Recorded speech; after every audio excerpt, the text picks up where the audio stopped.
آپ صلی اللہ علیہ وسلم کا فرمان ہے کہ تمام اعمال کا دار و مدار نیت پر ہے اور ہر عمل کا نتیجہ ہر انسان کو اس کی نیت کے مطابق ہی ملے گا۔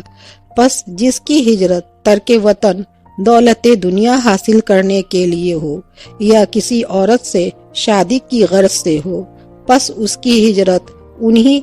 چیزوں کے لیے ہوگی جن کے حاصل کرنے کی نیت سے اس نے ہجرت کی ہے۔ ایک شخص حارث بن حسام نامی نے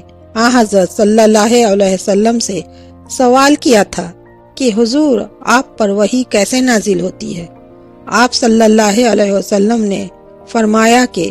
وحی نازل ہوتے وقت کبھی مجھ کو گھنٹی کی سی آواز محسوس ہوتی ہے اور وحی کی یہ کیفیت مجھ پر بہت شاک گزرتی ہے۔ جب یہ کیفیت ختم ہوتی ہے تو میرے دل و دماغ پر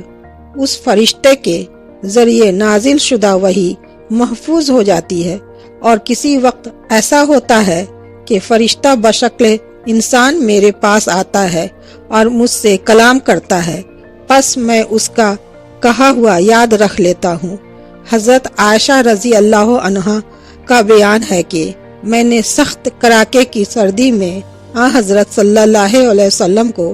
دیکھا ہے کہ آپ صلی اللہ علیہ وسلم پر وحی نازل ہوئی، اور جب اس کا سلسلہ موقوف ہوا تو آپ صلی اللہ علیہ وسلم کی پیشانی پسینے سے سرابور تھی۔